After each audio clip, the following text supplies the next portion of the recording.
motivasi belajar. Teori motivasi belajar dibagi menjadi 3, yaitu dalam perspektif behavior, dalam kognitif, dan humanis. Yang pertama dalam perspektif behavioral, yaitu lebih mengedepankan kepada imbalan dan hukuman kepada peserta didik. Siswa akan lebih bersemangat untuk belajar jika diberi reward atau imbalan. Yang kedua yaitu dalam perspektif kognitif. Dalam perspektif ini lebih ditekankan kepada perencanaan, penentuan tujuan, dan monitoring perencanaan tujuan tersebut. Yang ketiga yaitu dalam perspektif humanis. Dalam perspektif ini lebih ditekankan pada pengembangan kapasitas siswa dan kebebasan untuk memilih suatu tujuan tersebut.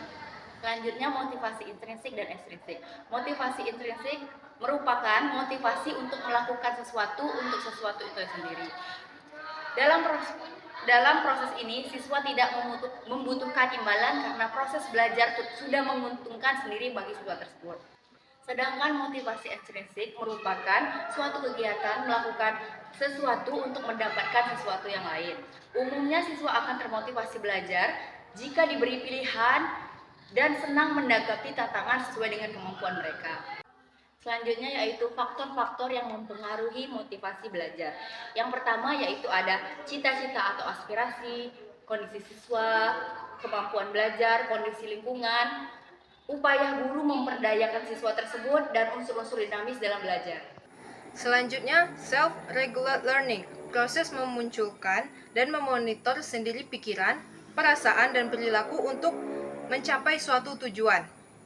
Proses dalam self-regulate ada penentuan, perencanaan, pengontrol perhatian, pengaplikasian strategi belajar, strategi motivasi, permintaan bantuan dari luar jika dibutuhkan, pengawasan diri, dan pengevaluasi diri.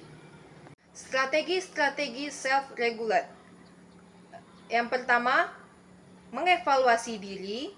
Yang kedua, menentukan tujuan. Yang ketiga, pemvarian informasi. Yang keempat, pengaturan lingkungan. Dan yang kelima, konsekuensi diri. Karakteristik dari regulasi diri belajar menurut Wine. Pertama, menetapkan tujuan untuk memperluas pengetahuan dan terus-menerus menahan motivasi mereka. 2. Mereka mengetahui emosi-emosinya dan mempunyai strategi untuk mengatur emosinya sendiri. 3. Mengawasi perkembangannya terhadap tujuan mereka. 4. Memperbaiki strategi berdasarkan kemajuan yang sedang mereka lakukan. 5. Mengevaluasi rintangan yang dapat muncul dan melakukan penyesuaian yang diperlukan.